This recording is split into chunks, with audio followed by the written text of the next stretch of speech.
ਚੱਬੇ ਦੇ ਨਜ਼ਦੀਕ railway station उत्थे बीबी का गुरुद्वारा साहब बनया होया लैन के उपर ही लैन के उपर एक पासे गुरुद्वारा दूजे पासे संगराना साहब रेलवे स्टेशन है, दूजा स्टेशन गोलवाड़ है, नाल ही ਚੱਬਾ पिंड है। इस तरह की सेम स्टोरी गुरु गोबिंद सिंह जी के वेले हुई लिखी है कवि भाई संतोख सिंह जी ने। इत्थे बीबी का नाम नहीं आया पर नाम ਚੱਬਾ पिंड जरूर आया है। उन्हें बिल्कुल इंज ही गुरु जी नूं शिकार खेडण जांदियां रस्ते विच रोक के ते बेनती कीती, बिना करेंदी वो सतगुरु गोबिंद सिंह अगे सोहनी दाढ़ी बीबी पगे गोद वड़ाएं च पिंड है ਚੱਬੇ खाली चली जे एक फल लगे। तो इंज ही गुरु साहब जी ने एका पाउणा चाहया ते साता पिया। कहन लगे बीबी तेरे घर लै एक पुत्र लिख दिता। सिंह कहन लगा जी ये तो साता पै गया। मर कहते चल 7 होणगे। इंज गुरु साहबा ने वर बख्शिश किया। ये प्रसंग आपने कल सरमण किया है। अगला प्रसंग प्यार नाल सुनो जी। गज के कह दो सतनाम श्री वाहिगुरु जी। सतनाम श्री वाहिगुरु साहिब जीओ। समा पाए सुत साते पाए। समा पाके उस बीबी दे घर 7 पुत्र पैदा होए। गुर महिमा को बहु बिदताए। गुरु जी की महिमा बहुत पारी तख श्री दमदमा साहब वाले पावन स्थान ते प्रगट हुई है। पुण्य उद्यान शिकार सिधारे। फिर गुरु साहब जी जंगल दे विच शिकार खेडण चले गए। इते उत विचरता मृगन निहारे। इधर उधर फिरदे हिरन वेखदे पए सन। नहीं अखेर कहूं ते पावा। पर कितों में शिकार नहीं लभ्या। तब सिंगन सन प्रभु अलावा। तदों सच्चे पातशाह जी ने सिंगां दे ताई बचन कीता। सिख ने कंगा नह करियो। भाई किसी सिंह ने अपने विचों केसां दे विच कंगा नहीं कीता। कंगा ना करना सुस्ती दी आलस की निशानी है। कई बारी मेरे वर्गे सोच लेंदे ने पग बन्नी है रात उतरा ही बन्नी रखो सवेरे उं ही मूँह ते हथ फेरिया चलो मेरे भाई ते सारी दिहाड़ी फिर बन्नी रखो शामां नूं फिर उंजी। पर इंज नहीं होना चाहिए। ये आलस है दलिद्र है। रहतनामे दे बचन ने कंगा दोनों भगत कर भाग चुने कर बंद आई। दातन नीत करे ना दुख पावे लाल जी। भाई नंद लाल जी का रहतनामा है कि जिहड़ा कंगा है सवेरे अते शाम 2 टाइम लाजमी होना चाहिए है केसां दे विच। एक तो जो केसां दे विचली जिहड़ी बिजली है तुसीं कदी वेखिया होऊगा हनेरे विच केसां नूं वाहोगे ते विचों तारां जिहियां चमकणगियां बिजली की तरह। केसां 'च बिजली हुंदी है वो लक्कड़ दे कंघे नाल शांत हो जाती है। दूसरा सिर की मालिश हो जाती है, कसरत हो जाती है तो शरीर तरो ताज़ा हो जाता है। केसां नूं दोवें टाइम हवा भी लवाउणी है तो कंघा भी करना है। एवें दलिद्र नहीं पाई रखना। तो गुरु महाराज दे नाल किसी सिंह ने कंघा नहीं सी कीता। मारे कहंदे आपां नूं शिकार क्यों नहीं मिलिया। किसी ने कंघा नहीं किया। दसो किन्ने नहीं किया। इत्थे हुणे दस्तार लाए ते आपदे सिर च कंघा करे। जिस ते नह शिकार कर भरियो। जिस करके सानू अज शिकार नहीं मिल रहा मतलब केसां 'च कंघा ना करन करके दस्तार नूं चुंड के ना बन्नण दे नाल काम नहीं सौरदा है। कोई काम करन जाओ ते ओहदे विच विघन पैंदा है। सुनियो सबन एक ने कह दीना।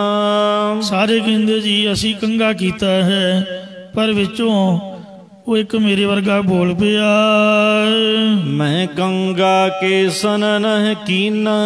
ये सच्चे पातशाह जी हो, मैं केसां दे विच कंघा नहीं कीता। कई बार उही 2-3 बार सिर च कंघा मार के ते जूड़ा खोली दा ही नहीं, उही गंढ जी कस के ते चलो मेरे भाई टुटे हुए केस जो भी है विच रख लईदा। ये भी एक दलिद्र है। कंघे दे विच भी केस नहीं होने चाहिए। कंघा करके कंघे नूं साफ करना चाहिए है। केसां नूं मलेट के कोई जगह ना होवे ते आपदे भावें पॉकेट च पा ले, सुट्टने भी नहीं हन। आसवाने में बईए वेखे ने 100 ग्राम दे 100 रुपये, पता नहीं 200 दे 200 रुपया, किलो का 1000 रुपया। ये लोग सो केस लेंदे फिरदे ने। इंज केसां नूं बेचना भी नहीं है, नालियां गंदियां च भी नहीं सुट्टना, ते जिथे लकड़ां दी अग होवे ओहदे ते संस्कार कर देना, पर ओहदी समैल नक नूं नहीं आउणी चाहिदी। डॉक्टरी सलाह मुताबक सो कहंदे भी कैंसर होने दी निशानी हुंदी है। तो या वगदे पानी दे विच प्रवाह कीते जाण।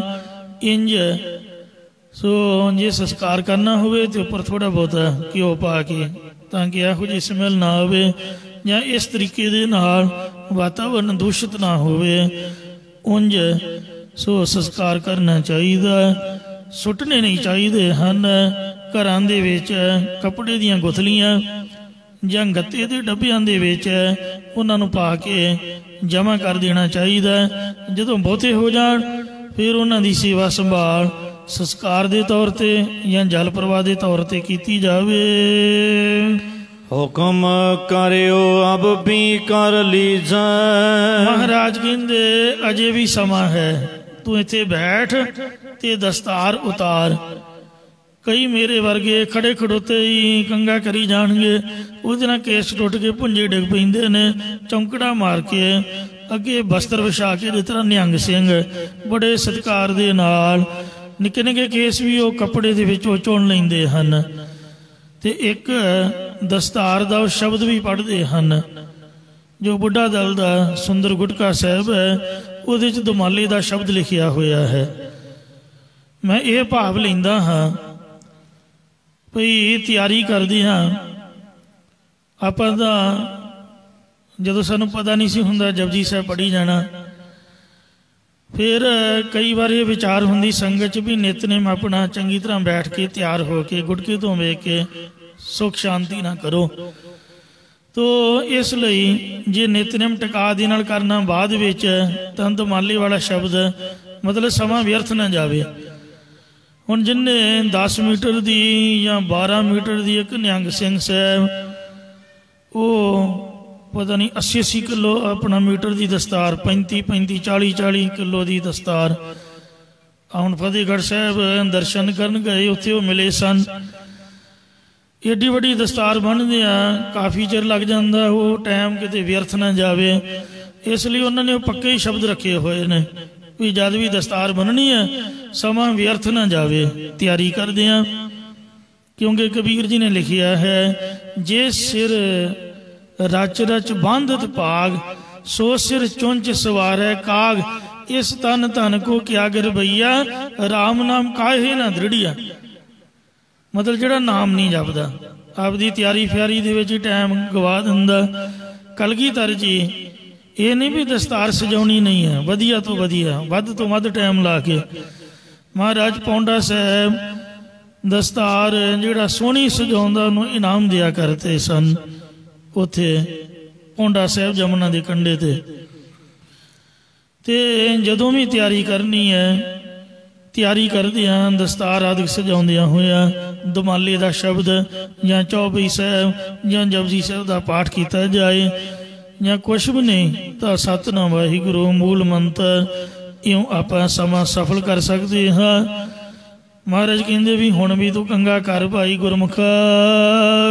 ਤੂਰਨ ਬਨੋ ਸੁਚੇਤ ਮਲੀ ਜਾਏ। ਤੇ ਝਟਪਟ ਅਸੀਂ ਅੱਗੇ ਜਾਂਦੇ ਹਾਂ ਸ਼ਿਕਾਰ ਲੱਭਣ, ਤੇ ਤੂੰ ਕੰਗਾ ਕਰਕੇ ਝਟਪਟ ਸਾਡੇ ਨਾਲ ਆ ਕੇ ਮਿਲ। ਉਹਨੂੰ ਆਪ ਤੋਂ ਵੱਖਰਾ ਕਰਤਾ ਵੀ ਸਾਥੋਂ ਵੱਖਰਾ ਹੋ ਜਾ, ਤੂੰ ਕੰਗਾ ਕਰਕੇ ਸਾਡੇ ਨਾਲ ਮਿਲ ਸਕਦਾ ਹੈ। ਤਤ ਛਿਨ ਤਿਨ ਸੁਨ ਕੈ ਕਰ ਲੀਨਾ। ਇਹ ਸੁਣ ਕੇ ਉਹ ਸਿੰਘ ਨੇ ਝਟਪਟ ਕੰਗਾ ਕਰ ਲਿਆ। ਸੰਗ ਮਿਲਾਏ ਪਿਆਨੋ ਕੀਨਾ। ਫਿਰ ਸਤਿਗੁਰੂ ਜੀ ਨਾਲ ਮਿਲ ਕੇ ਉਹ ਚੱਲ ਪਿਆ।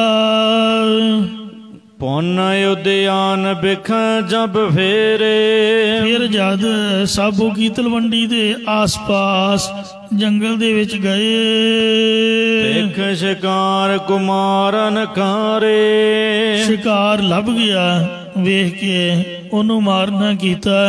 ਸ਼ਿਕਾਰ ਦੇ ਬਹਾਨੇ ਸਤਿਗੁਰੂ ਮਹਾਰਾਜ ਜੀਵਾਂ ਦੀ ਕਲਿਆਣ ਕਰਿਆ ਕਰਦੇ ਸਨ।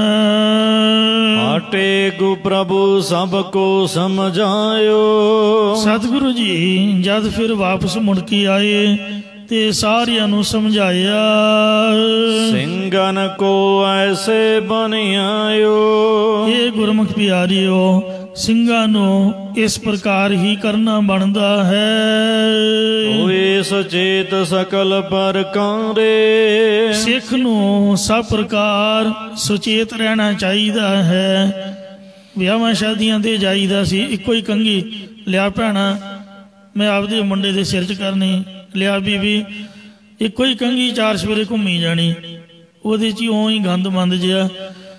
ਤੋ ਅੰਮ੍ਰਿਤਧਾਰੀ ਸਿੰਘ ਵਾਸਤੇ ਪਲਾਸਟਿਕ ਦੀ ਕੰਘੀ। ਅੱਜ ਕੱਲ੍ਹ ਬਿਮਾਰੀ ਦਾ ਜ਼ੋਰ ਹੋਣ ਕਰਕੇ ਡਾਕਟਰ ਵੀ ਸਮਝਾਉਂਦੇ ਨੇ ਵੀ ਕਿਸੇ ਦੀ ਚੀਜ਼ ਨਾ ਵਰਤੋ। ਇੱਥੋਂ ਤੱਕ ਵੀ ਸਕੂਲਾਂ 'ਚ ਵੀ ਸਖਤੀ ਹੋ ਗਈ ਵੀ ਪੈਨ ਵੀ ਨਹੀਂ, ਜੇ ਸਾਈਨ ਵੀ ਕਰਨੇ ਆਪਦੇ ਘਰੋਂ ਪੈਨ ਲੈ ਕੇ ਆਓ, ਨਹੀਂ ਲੈ ਕੇ ਆਏ ਬਾਜ਼ਾਰ ਜਾਓ 10 ਰੁਪਈਆਂ ਦਾ ਖਰੀਦ ਕੇ ਲਿਆਓ। ਕਸ਼ਹਿਰਾ, ਬਣੈਣ, ਕੰਘਾ ਇਤਿਆਦਿਕ ਜਿਹੜੀਆਂ ਵਸਤੂਆਂ ਆਪਦੀਆਂ ਨੇ ਉਹ ਆਪਦੇ ਪਾਸ ਹੋਣੀਆਂ ਚਾਹੀਦੀਆਂ ਨੇ, ਕਿਸੇ ਦੂਜੇ ਨਾਲ ਸ਼ੇਅਰ ਨਹੀਂ ਹੋਣੀਆਂ ਚਾਹੀਦੀਆਂ। ਕੰਘਾ ਤਾਂ ਹਰ ਵਕਤ ਦਸਤਾਰ ਦੇ ਵਿੱਚ ਕੇਸਾਂ ਦੇ ਅੰਦਰ ਹੋਣਾ ਚਾਹੀਦਾ। ਇੱਕ ਵੱਖਰਾ ਜੇਬ ਆਦਿਕ ਦੇ ਵਿੱਚ ਵੀ ਰੱਖਣਾ ਕਰੇ। ਜੇ ਜਹਾਜ਼ੇ ਚੜ੍ਹਨਾ ਹੋਵੇ, ਬਾਹਰਲੇ ਦੇਸ਼ 'ਚ ਜਾਣਾ ਹੋਵੇ ਤੇ ਨਾਲ ਸਮਾਨ 'ਚ ਵੀ ਹੋਣਾ ਚਾਹੀਦਾ। ਕੀ ਪਤਾ ਗਵਾਚ ਹੀ ਜਾਏ, ਕੰਘਾ ਕਰ ਜਾਂ ਕੋਈ ਹੱਥੋਂ ਡਿੱਗ ਪਏ ਜਾਂ ਟੁੱਟ ਜਾਏ, ਫਿਰ ਉੱਥੇ ਕਿਹੜਾ ਦੁਕਾਨ ਮਿਲਣੀ ਹੈ ਬਾਹਰ, ਇੱਥੇ ਜਿੱਥੋਂ ਮਰਜ਼ੀ ਲੈ ਲਓ। ਤੋ ਇੰਜ ਅੱਗੇ ਪਰੇਸ਼ਾਨੀ ਨਾ ਆਵੇ ਕਕਾਰਾਂ ਦੇ ਪ੍ਰਤੀ। ਸੋ 5 ਕਕਾਰਾਂ ਦੀ ਰਹਿਤ ਦੇ ਵਿੱਚ ਸਿੰਘ ਨੂੰ ਪਰਪੱਕ ਰਹਿਣਾ ਚਾਹੀਦਾ। ਮਹਾਰਾਜ ਨੇ ਸ੍ਰੀ ਦਸਮ ਗ੍ਰੰਥ ਦੇ ਵਿੱਚ ਅਸਫੋਟਕ ਸਵਈਕ ਬਿਤ ਲਿਖੇ ਹਨ, ਉਹਨਾਂ ਦੇ ਵਿੱਚ ਇਹ ਜ਼ਿਕਰ ਕੀਤਾ ਹੈ। ਕਹਿੰਦੇ ਨੇ ਜਿਹੜਾ ਸਿੰਘ ਹੈ ਉਹ 5 ਕਕਾਰਾਂ ਦੀ ਰਹਿਤ ਵਾਲਾ ਹੋਵੇ।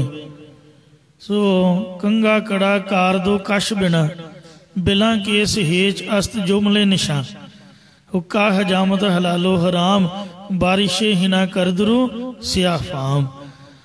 ਤੋ ਇਉਂ 5 ਕਕਾਰਾਂ ਦੀ ਰਹਿਤ ਦੇ ਵਿੱਚ ਪਰਪੱਕ ਰਹੇ ਤੇ 4 ਬਜਰ ਕਰੈਤਾ ਤੋਂ ਬਜ ਕਰਕੇ ਰਹੇ।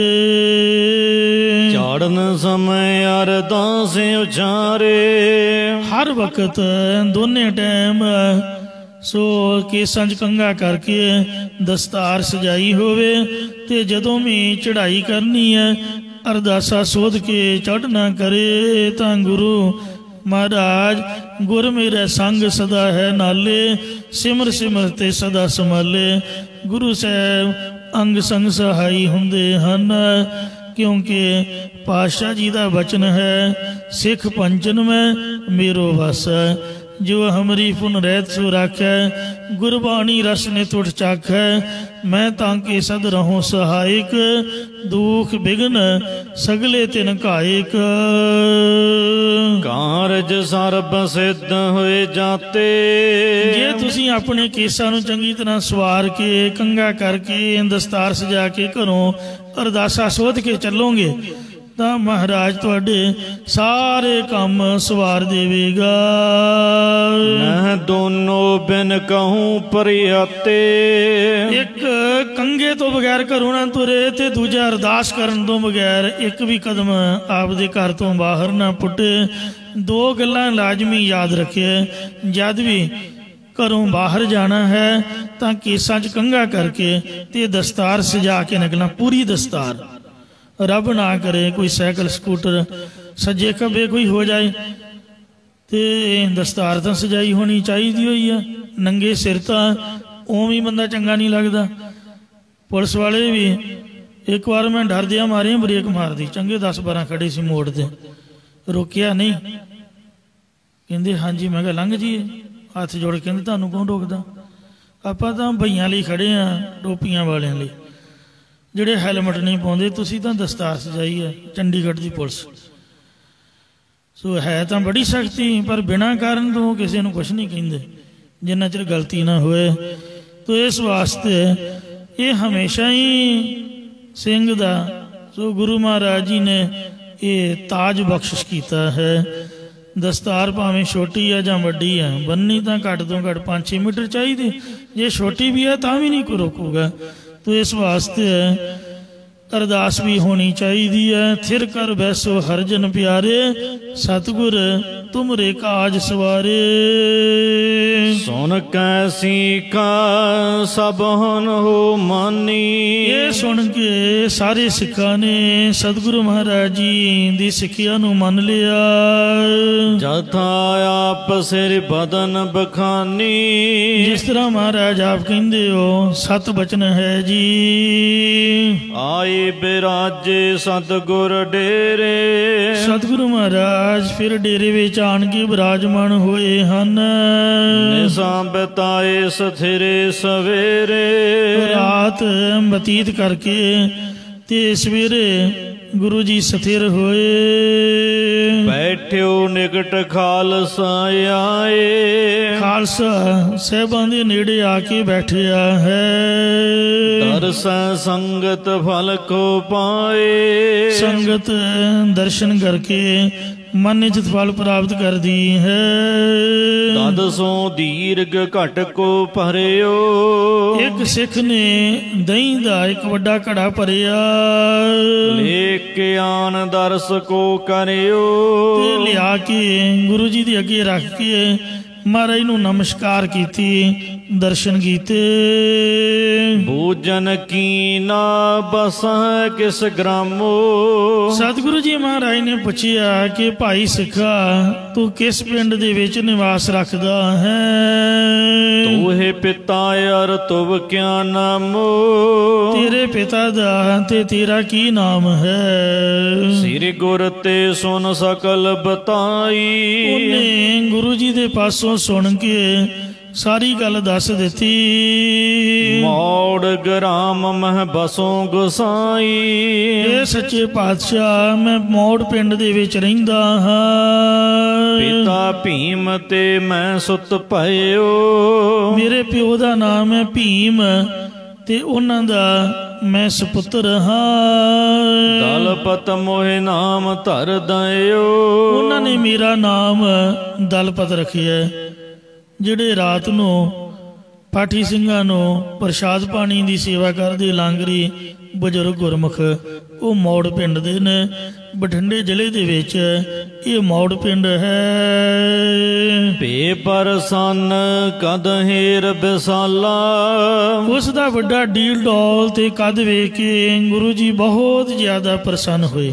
ਬਠਿੰਡੇ ਜ਼ਿਲ੍ਹੇ ਦੇ ਵਿੱਚ ਗੰਗਾ ਨਗਰ ਹਬੋਰ ਦੇ ਜਿਹੜੇ ਸੋ ਜ਼ਿਮੀਂਦਾਰ ਲੋਕ, ਉੱਥੋਂ ਦੀ ਜਨਤਾ ਕਾਫੀ ਉੱਚੇ ਲੰਮੇ ਕੱਦ ਕਾਠਾਂ ਵਾਲੇ ਹਨ। ਕਿਰਪਾ ਕਰਤ ਬੋਲੇ ਤਿਸ ਕਾਲਾ, ਉਹਦਾ ਵੱਡਾ ਕੱਦ ਵੇਖ ਕੇ ਕਿਰਪਾ ਕਰਕੇ ਗੁਰੂ ਮਹਾਰਾਜ ਜੀ ਕਹਿਣ ਲੱਗੇ, ਜੇ ਕਰ ਭੀਮ ਆਤਮਜ ਭਇਓ, ਜੇ ਤੂੰ ਭੀਮ ਤੋਂ ਪੈਦਾ ਹੋਇਆ ਪੁੱਤਰ ਹੈ। ਭੀਮ ਕਿਹਦਾ ਨਾਂ ਸੀ? ਭੀਮ ਸੈਂਡ। 5 ਪਾਂਡਵਾਂ ਦੇ ਵਿੱਚੋਂ ਉਹ ਮਹਾਂਭਾਰਤ ਜੀ ਕਹਿੰਦੇ 11 ਹਾਥੀ ਉਹਨੇ ਸੁੱਟੇ। ਉਹ ਪ੍ਰਸੰਗ ਹੁੰਦਾ ਹੈ। ਤਬ ਦਲਨ ਕੀ ਪਦ ਪਦ ਲਇਓ। ਮਤਲਬ ਭੀਮ ਇੱਕ ਬਲੀ ਨੂੰ ਮੰਨਿਆ ਗਿਆ ਹੈ। ਸਤਿਗੁਰੂ ਜੀ ਨੇ ਭਾਵ ਲੈ ਕੇ ਉਹਨੂੰ ਵਾਰੀ ਦੇ ਦਿੱਤਾ। ਕਹਿੰਦੇ ਜੇ ਤੂੰ ਭੀਮ ਤੋਂ ਪੈਦਾ ਪੁੱਤਰ ਹੋਇਆ ਤਦ ਹੀ ਤੂੰ ਦਲਾਂ ਦੇ ਪਦੀ ਦੀ ਪਦਵੀ ਪ੍ਰਾਪਤ ਕੀਤੀ ਹੈ। ਮਤਲਬ ਫੌਜਦਾਰ ਜਥੇਦਾਰ ਹੋਏਗਾ, ਤੇਰੇ ਅਧੀਨ ਬੜੀ ਫੌਜ ਹੋਏਗੀ। ਖੁਸ਼ੀ ਹੋਏ ਗੁਰ ਭਾਗ ਬੰਦਾਈ। ਸਤਿਗੁਰੂ ਜੀ ਨੇ ਪ੍ਰਸੰਨ ਹੋ ਕੇ ਉਹਨੂੰ ਪੱਗ ਬਣਵਾਈ ਹੈ। ਜੇ ਸਿੱਖੀ ਕੋ ਰੱਖੈ ਜਠਾਈ। ਆਖਿਆ ਜੇ ਸਿੱਖੀ ਦੀ ਵਡਿਆਈ ਰੱਖੇਗਾ ਤਾਂ ਅਸੀਂ ਤੈਨੂੰ ਪੱਗ ਬੰਨ ਕੇ ਦਿੱਤੀ ਹੈ। ਤਾਂ ਤੇਰੇ ਕੋਲ ਆ ਤਉ ਐ ਸੂਰਜ ਭੀ ਵਧੈ ਮਹਨ। ਤੇਰੇ ਪਾਸ ਧਨ ਦੌਲਤ ਬਹੁਤ ਜ਼ਿਆਦਾ ਵਧੇਗਾ। ਮਾਨਤ ਰਹੋ ਗੁਰੂ ਕੀ ਅੰਨ। ਤੂੰ ਗੁਰੂ ਜੀ ਦੀ ਆਨ ਨੂੰ ਮੰਨਦਾ ਰਹੋ। ਮਤਲਬ ਕੇਸਾਂ ਨੂੰ ਨਹੀਂ ਕਟਾਉਣਾ ਤੇ ਦਸਤਾਰ ਸਜਾਉਣੀ ਹੈ। ਕਿਤਕ ਸਮੈ ਬੈਠਣ ਤਬ ਕਰਿਓ। ਕਿੰਨਾ ਸਮਾਂ ਗੁਰੂ ਜੀ ਮਹਾਰਾਜ ਦੇ ਕੋਲੋਂ ਬੈਠਾ ਰਿਹਾ। ਬੰਦਨ ਠਾਨ ਸਦਨ ਚੱਲ ਪਰਿਓ। ਫਿਰ ਨਮਸਕਾਰ ਕਰਕੇ ਆਪਣੇ ਘਰ ਵੱਲ ਨੂੰ ਚੱਲ ਪਿਆ। ਦਿਨ ਦਵੈ ਚਾਰਿਕ ਬੰਦੀ ਸਿਰ ਪਰ। ਸਾਡਾ ਸੁਭਾਅ ਕੀ ਹੈ? ਗੁਰਦੁਆਰੇ ਸਰੋਪਾ ਮਿਲਦਾ, ਕਈ ਤਾਂ ਉੱਥੇ ਹੀ ਆ ਜਿਹੜੇ ਰਾਜਨੀਤਿਕ ਜਿਹੇ ਲੋਕ ਹੁੰਦੇ ਨੇ, ਮੇਰਾ ਤਾਂ ਉਹ ਨਹੀਂ ਜੀਅ ਕਰਦਾ ਉਹਨਾਂ ਨੂੰ ਗਲ 'ਚ ਪਾਉਣ ਨੂੰ, ਜਿਹਨੇ ਸਤਿਕਾਰ ਨਹੀਂ ਕਰਨਾ। ਕਈ ਤਾਂ ਉਹ ਹੀ ਹੱਥ 'ਚ ਫੜ ਲੈਂਦੇ, ਗਲ 'ਚ ਵੀ ਨਹੀਂ ਪਾਉਣ ਦਿੰਦੇ। ਕਈ ਪਾਉਂਦਿਆਂ ਸਾਰੀ ਆਪਦੇ ਚੇਲੇ ਨੂੰ ਜਿਹੜਾ ਨਾਲ ਹੋਊ ਉਹਦੇ ਹੱਥ 'ਚ ਫੜਾ ਦੇਣਗੇ ਵੀ ਘੱਟੋ ਘੱਟ ਗੁਰਦੁਆਰੇ ਤਾਂ ਰਹਿਣ ਦਿਓ। ਤੋ ਇਸ ਵਾਸਤੇ ਸੱਚਖੰਡ ਹਜ਼ੂਰ ਸਾਹਿਬ ਦੇ ਜਿਹੜੇ ਪ੍ਰਬੰਧਕ ਨੇ ਜਦੋਂ ਕਿਸੇ ਨੂੰ ਨਵਾਜ਼ਦੇ ਨੇ, ਇੱਕ ਤਾਂ ਰੁਮਾਲਿਆਂ ਦੀ ਪੋਸ਼ਾਕ ਪਹਿਨਾਉਂਦੇ ਨੇ, ਇੱਕ ਦਸਤਾਰ ਮਹਾਰਾਜ ਦੇ ਅੱਗੇ ਖੜੇ ਕਰਕੇ ਉੱਥੇ ਹੀ ਸਜਾ ਦਿੰਦੇ ਨੇ। ਉਹ ਗਲ 'ਚ ਸਰੋਪਾ ਨਹੀਂ ਪਾਉਂਦੇ, ਦਸਤਾਰ ਸਜਾਉਂਦੇ ਨੇ ਵੀ ਬੰਨੀ ਰਹੇ। ਤੇ ਇੰਜ ਮਹਾਰਾਜ ਨੇ ਆਖਿਆ ਵੀ ਤੂੰ ਦਸਤਾਰ ਬੰਨ ਕੇ ਰੱਖੀ। ਉਹਨੇ 2-4 ਦਿਨ ਬੰਨੀ ਤੇ ਫਿਰ ਡੂਮਨ ਕੇ ਗਾਵਨ ਕੋ ਸੁਨ ਕਰ। ਡੂਮਾਂ ਦਾ ਮਰਾਸੀਆਂ ਦਾ ਗਾਉਣਾ ਵਜਾਉਣਾ ਸੁਣ ਕਰਕੇ ਸੋਧ ਸਤਾਰ ਤਿਨਹੁ ਕੋ ਦੀਨਾ। ਉਹਨਾਂ ਨੇ ਉਹਦੀ ਉਸਤਤੀ ਕੀਤੀ। ਉਹਨੇ ਲਾ ਕੇ ਮਹਾਰਾਜ ਦੀ ਦਸਤਾਰ ਉਹਨਾਂ ਹੱਥ ਫੜਾ ਦਿੱਤੀ। ਉਹ ਪਤਾ ਨਹੀਂ ਰਹਿਤ ਵਾਲੇ ਹੋਣਗੇ ਕਿ ਨਹੀਂ ਹੋਣਗੇ। ਮੂਰਖ ਕਛੂ ਵਿਚਾਰਨ ਕੀਨਾ। ਮੂਰਖ ਨੇ ਕਿਸੇ ਪ੍ਰਕਾਰ ਵੀ ਵਿਚਾਰ ਨਾ ਕੀਤੀ, ਕਿਉਂਕਿ ਜਿਹੜਾ ਸਿਰੋਂ ਪਾਉ ਹੈ ਕਮ ਸੇ ਕਮ ਨਸ਼ੇ ਤੋਂ ਰਹਿਤ ਬੰਦੇ ਨੂੰ ਪ੍ਰਾਪਤ ਹੋਣਾ ਚਾਹੀਦਾ। ਤੇ ਜੇ ਕੇਸਾਧਾਰੀ ਨਾ ਹੋਵੇ ਤੇ ਬੇਨਤੀ ਕੀਤੀ ਜਾਏ ਵੀ ਗਾਂ ਤੋਂ ਕੇਸ ਰੱਖੀ ਭਾਈ, ਕੋਸ਼ਿਸ਼ ਕਰੀ। ਤੇ ਇਉਂ ਕੇਸਾਧਾਰੀ ਨੂੰ ਤੇ ਨਸ਼ੇ ਤੋਂ ਰਹਿਤ। ਤੇ ਆ ਜਿਹੜਾ ਕੈਲੰਡਰ ਵਰਤਾ ਰਹੇ ਨੇ ਥੱਲੇ ਦੇਗ ਵਾਲੇ ਕਮਰੇ 'ਚ ਜਾਂ ਦਫ਼ਤਰ 'ਚੋਂ, ਉੱਥੇ ਗੁਰਦੁਆਰੇ ਦੀ ਫੋਟੋ ਲੱਗੀ ਹੈ, ਗੁਰਦੁਆਰੇ ਦਾ ਨਾਮ ਹੈ। ਤੇ ਜੇ ਕੈਲੰਡਰ ਘਰ ਰੱਖ ਕੇ ਬੰਦਾ ਕਿ ਸ਼ਰਾਬ ਦੀ ਬੋਤਲ ਖੋਲ ਕੇ ਬੈਠਾ ਰਹੋ ਫਿਰ ਤੇ ਗੱਲ ਬਣਦੀ ਕੋਈ ਨਹੀਂ ਨਾ। ਤੋ ਜੇ ਗੁਰੂ ਮਹਾਰਾਜ ਦੀ ਨਿਸ਼ਾਨੀ ਸਾਡੇ ਘਰ ਵਿੱਚ ਹੈ, ਕੋਈ ਗੁਟਕਾ ਹੈ ਜਾਂ ਪੋਥੀ ਹੈ, ਉੱਥੇ ਰਹਿਤ ਵੀ ਉਸ ਤਰ੍ਹਾਂ ਦੀ ਹੋਣੀ ਚਾਹੀਦੀ ਹੈ। ਤੇ ਜੇ ਦੁਕਾਨ ਦੇ ਕੈਲੰਡਰ ਲੱਗਾ ਤੇ ਰੱਖੇ ਅੱਗੇ ਤੰਬਾਕੂ ਦੀਆਂ ਪੁੜੀਆਂ ਤੇ ਬੀੜੀਆਂ, ਫਿਰ ਉਹ ਸਹੀ ਨਹੀਂ ਜਾਪਦਾ ਹੈ। ਤੋ ਇਹ ਆਪਣੇ ਆਪ ਹੀ ਇਨਸਾਨ ਨੂੰ ਸੋਚਣਾ ਚਾਹੀਦਾ ਹੈ। ਨਹਿ ਗੁਰ ਮਹਿਮਾ ਮਨ ਮਹਿ ਆਏ। ਗੁਰੂ ਜੀ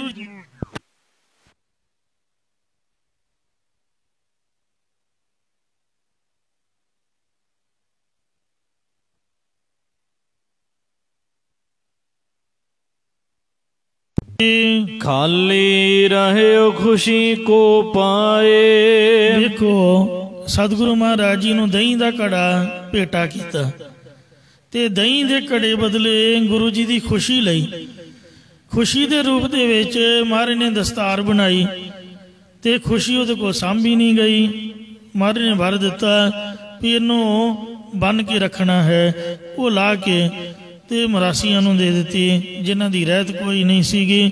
ਇੰਜ ਭਾਈ ਭਗਤੋ ਕਾ ਇੱਕ ਪੋਤਾ। ਉਹ ਫਿਰ ਖਾਲੀ ਦਾ ਖਾਲੀ ਰਹਿ ਗਿਆ। ਉਹਨੂੰ ਨਹੀਂ ਕੁਛ ਵੀ ਮਿਲਿਆ। ਜਿਹੜਾ ਵਰ ਦਿੱਤਾ ਸੀਗਾ ਉਹ ਤਾਂ ਹੋਇਆ ਸੀਗਾ ਵੀ ਜੇ ਤੂੰ ਰਹਿਤ ਰੱਖੇਂਗਾ, ਸਾਡਾ ਬਚਨ ਮੰਨੇਗਾ, ਸਿੱਖੀ ਰੱਖੇਂਗਾ, ਜਦੋਂ ਦਸਤਾਰ ਹੀ ਨਹੀਂ ਸਿਰ ਨੰਗਾ ਹੀ ਹੋਊਗਾ ਤੇ ਉਹ ਫਿਰ ਖਾਲੀ ਦਾ ਖਾਲੀ ਰਹਿ ਗਿਆ। ਇੱਥੇ ਸਾਖੀ ਸੰਪੂਰਨ ਹੋਈ ਹੈ। ਅੱਗੇ ਨਵੀਂ ਸਾਖੀ ਚੱਲੀ ਹੈ। ਇੱਕ ਭਾਈ ਭਗਤੂ ਜੀ ਦਾ ਪੋਤਰਾ ਹੈ, ਦਿਆਲ ਦਾਸ ਜਿਸ ਨਾਮ ਅਦੁੱਤਾ, ਜਿਸ ਦਾ ਨਾਮ ਪ੍ਰਗਟ ਰੂਪ ਦੇ ਵਿੱਚ ਦਿਆਲ ਦਾਸ ਸੀਗਾ।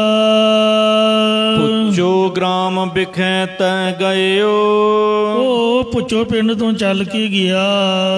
ਗੁਰ ਦਰਸ਼ਨ ਕਰਨ ਮਰੀ ਪਾਇਓ, ਤੇ ਗੁਰੂ ਜੀ ਦੇ ਦਰਸ਼ਨ ਕਰਕੇ ਸਿਨਮਰ ਹੋ ਗਿਆ। ਤੁਸੀਂ ਸਾਰੇ ਇਤਿਹਾਸ ਤੋਂ ਜਾਣੂ, ਭਾਈ ਭਗਤੂ ਜੀ ਦਾ ਨਾਮ ਆਪ ਜੀ ਨੇ ਸੁਣਿਆ ਹੈ। ਕਈ ਵਾਰ ਪ੍ਰਸੰਗ ਆਪ ਜੀ ਦੇ ਕੋਲ ਪੇਸ਼ ਕੀਤਾ ਗਿਆ ਹੋਵੇਗਾ।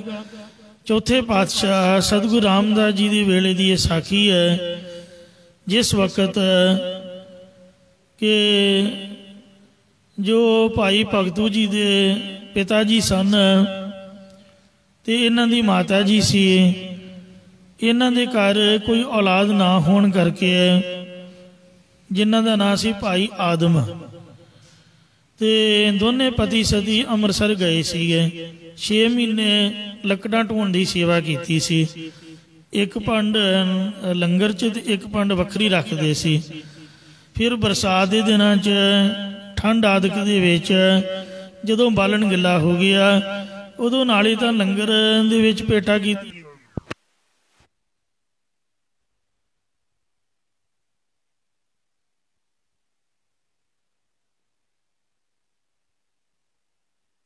ਗੁਰੂ ਮਹਾਰਾਜ ਨੇ ਵੇਖਿਆ ਕਿ ਦੂਰ ਦੂਰ ਸੰਗਤਾਂ ਅੱਗ ਸੇਕ ਰਹੀਆਂ ਨੇ। ਪਾਤਸ਼ਾਹ ਜੀ ਨੇ ਵੇਖ ਕੇ ਪੁੱਛਿਆ, ਕਹਿੰਦੇ ਭਾਈ ਇਹ ਜਿਹੜੇ ਅੰਗੀਠੇ ਲੱਗੇ ਹੋਏ ਨੇ ਅੱਗਾਂ ਦੇ, ਲੱਕੜਾਂ ਤਾਂ ਸਾਰੀਆਂ ਗਿੱਲੀਆਂ ਹੋ ਗਈਆਂ। 1 ਹਫ਼ਤਾ ਹੋ ਗਿਆ ਬਰਸਾਤ ਪੈਂਦੀ ਨੂੰ, ਮੀਂਹ ਬੰਦ ਨਹੀਂ ਹੋਇਆ, ਤੇ ਕਿੰਨੇ ਸੇਵਾ ਕੀਤੀ ਹੈ। ਭਾਈ ਆਦਮ ਦਾ ਨਾਮ ਪੇਸ਼ ਹੋਇਆ। ਫਿਰ ਮਹਾਰਾਜ ਨੇ ਪੁੱਛਿਆ ਵੀ ਤੁਹਾਨੂੰ ਕੀ ਤਮੰਨਾ ਹੈ। ਕਹਿੰਦਾ ਜੀ ਬਸ ਨਾਮਦਾਨ ਬਖਸ਼ੋ। 60 ਸਾਲ ਦੀ ਉਮਰ ਸੀ। ਫਿਰ ਆਪ ਦੀ ਇਸਤਰੀ ਨੂੰ ਅਗਲੇ ਦਿਨ ਨਾਲ ਲੈ ਕੇ ਗਿਆ। ਉਹਨੇ ਬੇਨਤੀ ਕੀਤੀ ਕਿ ਸਤਿਗੁਰੂ ਮਹਾਰਾਜ ਸਾਨੂੰ ਸੁਪੁੱਤਰ ਬਖਸ਼ੋ। ਮਹਾਰਾਜ ਕਹਿੰਦੇ ਤੁਹਾਡੇ ਭਾਗਾਂ 'ਚ ਵਾਹਿਗੁਰੂ ਜੀ ਨੇ ਸੁਪੁੱਤਰ ਨਹੀਂ ਲਿਖਿਆ, ਪਰ ਤੁਸਾਂ ਨੇ ਗੁਰੂ ਨਾਨਕ ਸਾਹਿਬ ਦੀਆਂ ਸੰਗਤਾਂ ਦੀ ਸੇਵਾ ਕੀਤੀ ਹੈ। ਸਾਡੇ ਘਰ 3 ਪੁੱਤਰ ਪ੍ਰਗਟ ਹੋਏ ਨੇ, ਚੌਥਾ ਜੇ ਆਉਣਾ ਸੀਗਾ। ਤੇ ਜਿਹੜਾ ਬੰਦਾ ਅਰਦਾਸ ਕਰਦਾ ਹੈ ਤੇ ਜਾਂ ਹਮਦਰਦੀ ਪ੍ਰਗਟ ਕਰਦਾ, ਵਾਹਿਗੁਰੂ ਜੀ ਦੇ ਭਾਣੇ ਵਿੱਚ ਦਖਲ ਹੁੰਦਾ ਹੈ, ਉਹਦੇ ਕਰਮ ਸ਼ੇਅਰ ਹੁੰਦੇ ਨੇ ਦੂਸਰੇ ਨਾਲ। ਤੋ ਗੁਰੂ ਜੀ ਮਹਾਰਾਜ ਨੇ ਆਪਣੇ ਘਰੋਂ ਜੋ ਵਾਹਿਗੁਰੂ ਦਾ ਦਿੱਤਾ ਚੌਥਾ ਹੋਣਾ ਸੀਗਾ। ਮਹਾਰਾਜ ਕਹਿੰਦੇ ਵੀ ਸਾਨੂੰ 3 ਹੀ ਬਹੁਤ ਨੇ, ਚੜ੍ਹਦੀ ਕਲਾ ਹੈ, ਚੌਥਾ ਹੁਣ ਤੁਹਾਡੇ ਘਰ ਆਊਗਾ, ਆਪਾਂ ਭੇਜਦੇ ਹਾਂ। ਉਹ ਭਗਤੀ ਦੀ ਅੰਸ਼ 'ਚੋਂ ਦਿੰਦੇ ਹਾਂ ਆਪਾਂ, ਆਪ ਦੀ ਭਗਤੀ ਦੀ ਅੰਸ਼ 'ਚੋਂ। ਨਾਮ ਰੱਖਣਾ ਭਗਤੂ ਤੇ ਜੰਮਦਾ ਬ੍ਰਹਮ ਗਿਆਨੀ ਹੋਊਗਾ। ਇਉਂ ਸਾਧ ਸੰਗਤ ਜੀ ਭਾਈ ਭਗਤੂ ਦੀ ਅੰਸ਼ ਦੇ ਵਿੱਚੋਂ ਭਾਈ ਦਿਆਲ ਦਾਸ ਸੀਗਾ। ਬਠਿੰਡੇ ਜ਼ਿਲ੍ਹੇ ਦੇ ਵਿੱਚ ਇੱਕ ਪਿੰਡ ਭਾਈ ਕਾ ਦਿਆਲਪੁਰਾ, ਉੱਥੇ ਮੈਂ ਕਥਾ ਕਰਨ ਗਿਆ। ਉੱਥੇ ਗੁਰਦੁਆਰਾ ਜਫਰਨਾਮਾ ਸਾਹਿਬ ਵੀ ਹੈ। ਬੁੱਢਾ ਦਲੀਆ ਨਿਹੰਗ ਸਿੰਘਾਂ ਦਾ ਉੱਥੇ ਆਸਣ ਹੈ। ਇੱਕ ਵੱਡਾ ਸਾਰਾ ਨਿਸ਼ਾਨ ਸਾਹਿਬ ਵੀ ਹੈ, ਬੜਾ ਤਗੜਾ। ਉਹ ਭਾਈ ਗੁੱਦੜ ਸਿੰਘ ਜੀ ਬ੍ਰਹਮ ਗਿਆਨੀ ਮਹਾਂਪੁਰਖਾਂ ਦਾ ਹੈ। ਲੋਹੇ ਦਾ ਬਹੁਤ ਤਗੜਾ, ਜਿਸ ਤਰ੍ਹਾਂ ਥੰਮ ਹੋਵੇ, ਇੰਨਾ ਥੰਮ ਜਿੱਡਾ ਮੋਟਾ ਥੱਲਿਓ, ਉੱਪਰ ਜਾ ਕੇ ਪਤਲਾ ਹੋ ਜਾਂਦਾ, ਬਹੁਤ ਹੀ ਉੱਚਾ ਲੰਮਾ। ਤੇ ਵੱਖੋ ਵੱਖਰੇ ਰੰਗ ਦੇ ਕੱਪੜੇ ਉਹਨੂੰ ਪਹਿਨਾਏ ਗਏ ਨੇ। ਉਹ ਪਟਿਆਲੇ ਵਾਲੇ ਮਹਾਰਾਜ ਦੇ ਘਰ ਕੋਈ ਔਲਾਦ ਨਹੀਂ ਸੀਗੀ, ਤੇ ਉਹਨੇ ਬਾਬੇ ਗੁੱਦੜ ਸਿੰਘ ਦੀ ਆ ਕੇ ਸੇਵਾ ਕੀਤੀ, ਲੰਗਰ ਵਰਤਾਇਆ, ਤੇ ਉਹਨਾਂ ਨੇ ਉਹਨੂੰ ਵਰ ਦਿੱਤਾ ਸੀ, ਉਹਦੇ ਘਰ ਔਲਾਦ ਹੋਈ। ਪਟਿਆਲੇ ਦੇ ਮਹਾਰਾਜੇ ਨੇ ਫਿਰ ਨਿਸ਼ਾਨ ਸਾਹਿਬ ਦੀ ਸੇਵਾ ਕਰਵਾਈ ਸੀਗੀ। ਉਹ ਭਾਈ ਕੇ ਦਿਆਲਪੁਰੇ ਨਿਸ਼ਾਨ ਸਾਹਿਬ ਹੈ, ਮਹਾਂਪੁਰਖ ਬਾਬਾ ਗੁੱਦੜ ਸਿੰਘ ਜੀ ਦਾ। ਤੇ ਨਾਲ ਹੀ ਨਿਹੰਗ ਸਿੰਘਾਂ ਦਾ ਆਸਣ ਗੁਰਦੁਆਰਾ ਜਫਰਨਾਮਾ ਸਾਹਿਬ ਹੈ। ਸ਼੍ਰੋਮਣੀ ਕਮੇਟੀ ਵਾਲੇ ਪੜ੍ਹੇ ਲਿਖੇ ਮੰਨਦੇ ਨੇ ਵੀ ਦੀਨੇ ਕਾਂਗੜ ਜਫਰਨਾਮਾ ਭੇਜਿਆ, ਨਿਹੰਗ ਸਿੰਘ ਕਹਿੰਦੇ ਵੀ ਉੱਥੇ ਭੇਜਿਆ ਭਾਈ ਕਾ ਦਿਆਲਪੁਰੇ ਤੋਂ। ਤੇ ਇਸੇ ਤਰ੍ਹਾਂ ਜਿਹੜੀ ਜੜ ਪੁੱਟੀ ਵਾਲਾ ਗੁਰਦੁਆਰਾ, ਉਹ ਇੱਕ ਲੰਮੇ ਜੱਟਪੁਰੇ ਵੀ ਹੈ, ਜਿੱਥੇ ਮਹਾਂਪੁਰਖਾਂ ਦਾ ਆਸਣ ਹੈ। ਉਹ ਨਗਰ ਵਾਸੀ ਕਹਿੰਦੇ ਇੱਥੋਂ ਜੜ ਪੁੱਟੀ ਮਹਾਰਾਜ ਨੇ ਮੁਸਲਮਾਨਾਂ ਦੀ। ਤੇ ਗੁਰਦੁਆਰਾ ਟਾਹਲੀਆਣਾ ਸਾਹਿਬ ਰਾਏਕੋਟ ਸ਼ਹਿਰ ਦੇ ਵਿੱਚ ਬਿਲਕੁਲ ਬੱਸ ਸਟੈਂਡ ਦੇ ਸਾਹਮਣੇ ਸ਼੍ਰੋਮਣੀ ਕਮੇਟੀ ਦੀ ਉੱਥੇ ਸੇਵਾ, ਉੱਥੇ ਵੀ ਇਹ ਇਤਿਹਾਸ ਹੈ। ਤੋ ਇੰਜ ਇਹ ਗੁਰੂ ਮਹਾਰਾਜ ਦੇ ਚਰਨ ਪੈਣ ਵਾਲੇ ਅਸਥਾਨ ਨੇ। ਭਾਈ ਕਾ ਦਿਆਲਪੁਰਾ ਤੇ ਇਹ ਇਹਨਾਂ ਤੋਂ ਹੀ ਪ੍ਰਗਟ ਹੋਇਆ ਹੈ, ਭਾਈ ਦਿਆਲ ਦਾਸ ਤੋਂ। ਇਹ ਜਿਹੜਾ ਭਾਈ ਦਿਆਲ ਦਾਸ ਹੈ, ਭਾਈ ਭਗਤੂ ਦੀ ਅੰਸ਼ ਵਿੱਚੋਂ ਗੁਰੂ ਜੀ ਦੇ ਚਰਨ ਕਮਲਾਂ ਪਾਸ ਆਣ ਹਾਜ਼ਰ ਹੋਇਆ। ਉਸ਼ਕ ਰਜਤ ਪਨ ਭੇਟ ਚੜਾਈ, ਉਜਕ ਇਹਨੇ ਮੋਹਰਾਂ ਦੀ ਭੇਟਾ ਸਤਿਗੁਰੂ ਮਹਾਰਾਜ ਜੀ ਨੂੰ ਚੜਾਉਣਾ ਕੀਤੀ। ਰਜਤ ਪਨ ਨਾਮ ਹੈ ਰੁਪਈਆਂ ਦਾ, ਰੁਪਈਏ ਹੁੰਦੇ ਨੇ ਚਾਂਦੀ ਦੇ, ਇਹ ਚਾਂਦੀ ਦੇ ਰੁਪਈਏ ਗੁਰੂ ਜੀ ਨੂੰ ਭੇਟਾ ਚੜਾਏ।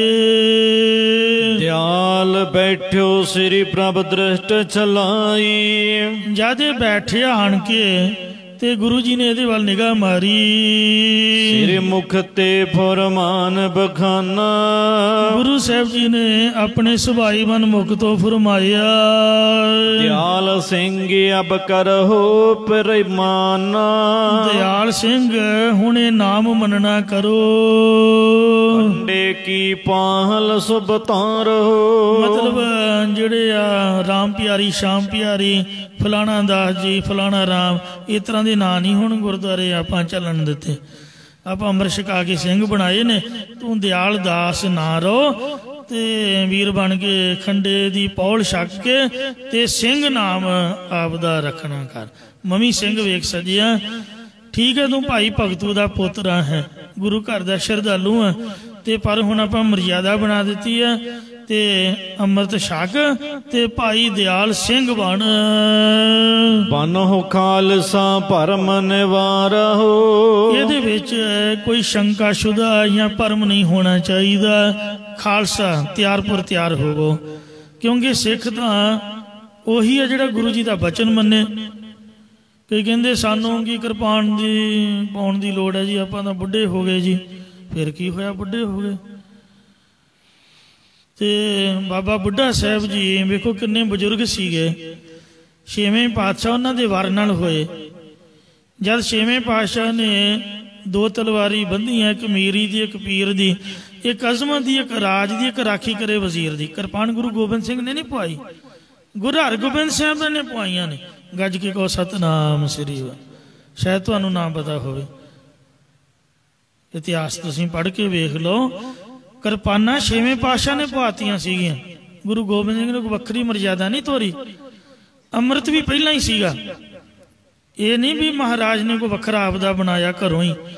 ਗੁਰਦੁਆਰੇ ਦਾ ਹੀ ਅੰਮ੍ਰਿਤ ਥੋੜੀ ਜਿਹੀ ਮਰਜ਼ਾਦਾ ਤਬਦੀਲ ਕਰਤੀ। ਪਹਿਲਾਂ ਪੈਰ ਧੋ ਕੇ ਪੀਂਦੇ ਸੀਗੇ, ਚਰਨ ਪੌੜ ਉਹਨੂੰ ਕਹਿੰਦੇ। ਤੇ ਫਿਰ ਮਹਾਰਾਜ ਨੇ ਸੋਚਿਆ ਵੀ ਆਪਾਂ ਤਾਂ ਹੁਣ ਸਰਗੁਣ ਸਰੂਪ ਧਾਰਨਾ ਕੋਈ ਨਹੀਂ, ਤੇ ਲੋਕ ਪਖੰਡੀਆਂ ਦੇ ਪੈਰ ਧੋ ਨਾ ਪੀਂਦੇ ਰਹਿਣ ਜਾਂ ਕੋਈ ਪਿਉਂਦੇ ਨਾ ਰਹਿਣ। ਤੇ ਇਸ ਲਈ ਖੰਡੇ ਦੀ ਪਵਿੱਤਰ ਪੌਹਲ ਦੀ ਮਰਜ਼ਾਦਾ ਬਣਾਤੀ। ਅੰਮ੍ਰਿਤ ਪਹਿਲਾਂ ਵੀ ਸੀਗਾ, ਅਸਲੀ ਅੰਮ੍ਰਿਤ ਨਾਮ ਦਾ ਹੀ ਹੈ, ਬਾਣੀ ਦਾ ਹੀ ਹੈ। ਮਤਲਬ ਗੁਰੂ ਸਾਹਿਬ ਬਾਣੀ ਸਰੋਤ ਸੀਗੇ, ਜਿਨ੍ਹਾਂ ਚੋਂ ਬਾਣੀ ਨਿਕਲਦੀ ਹੈ। ਬਾਣੀ ਉਚਾਰਨ ਵਾਲੇ ਉਹ ਆਪਦੇ ਚਰਨ ਧੋ ਕੇ ਪਿਆਉਂਦੇ ਰਹੇ। ਸੁੱਚੇ ਜਲ ਨਾਲ ਆਪਦਾ ਚਰਨ ਧੋ ਲੈਣੇ, ਮੁੜ ਕੇ ਸੁੱਚੇ ਜਲ 'ਚ ਪਵਿੱਤਰ ਚਰਨ ਮਾੜਾ ਜਾਂ ਅੰਗੂਠਾ ਛਵਾ ਦੇਣਾ ਬਸ। ਇਹ ਨਹੀਂ ਵੀ ਮਲ ਮਲ ਕੇ ਮੈਲ ਧੋ ਕੇ ਪਿਉਣੀ, ਬਿਲਕੁਲ ਨਹੀਂ।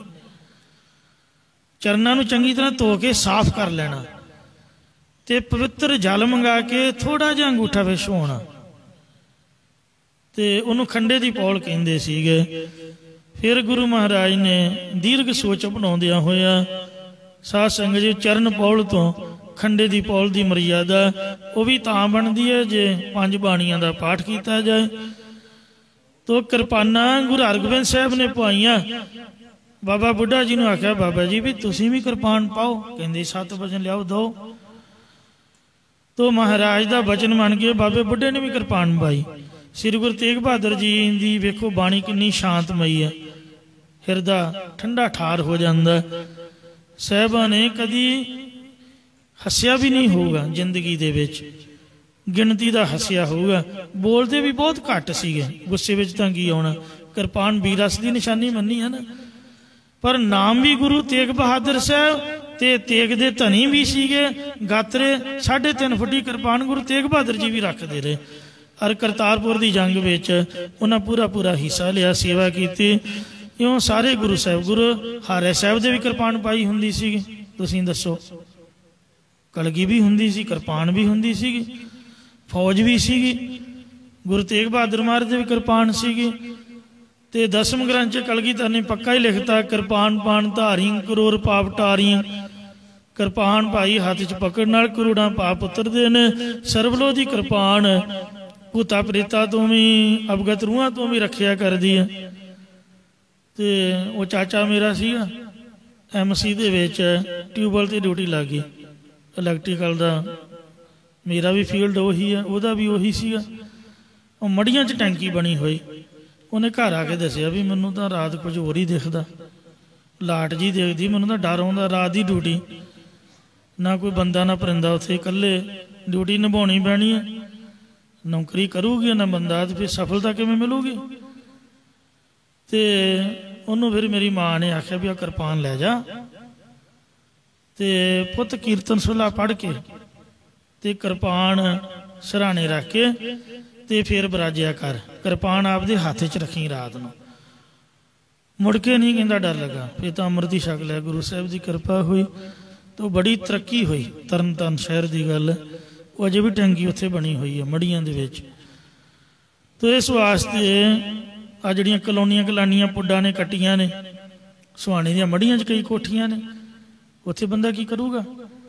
ਤੇ ਇਸ ਵਾਸਤੇ ਜੇ ਗੁਰੂ ਜੀ ਦਾ ਸ਼ਸਤਰ ਹੋਊਗਾ, ਮਹਾਰਾਜ ਦੀ ਆਪਾਂ ਬਾਣੀ ਪੜਾਂਗੇ, ਸਾਹਿਬਾਂ ਦੇ ਚਰਨ ਪਵਾਵਾਂਗੇ, ਕੋਈ ਸੁਖਮਨੀ ਸਾਹਿਬ, ਕੋਈ ਅਖੰਡ ਪਾਠ ਜਾਂ ਸਹਿਜ ਪਾਠ, ਮੁੱਖੋਂ ਬਾਣੀ, ਹੱਥ ਵਿੱਚ ਸ਼ਸਤਰ, ਪੂਜਾ ਕਾਲ ਕੀ ਪਰਚਾ ਸ਼ਬਦ ਦਾ ਔਰ ਦੀਦਾਰ ਖਾਲਸੇ ਦਾ, ਤੋ ਕਈ ਬਦ ਬਲਾਵਾਂ ਤੋਂ ਬਚਾ ਹੁੰਦਾ ਹੈ। ਇਸ ਲਈ ਮਹਾਰਾਜ ਕਹਿੰਦੇ ਭਾਈ ਕਿਰਪਾਨ ਪਾਓ, ਖੰਡੇ ਬਾਟੇ ਦਾ ਅੰਮ੍ਰਿਤ ਛਕੋ ਤੇ ਆਪ ਦਾ ਨਾਮ ਦਾਸ ਕੱਟ ਕੇ ਸਿੰਘ ਰੱਖੋ।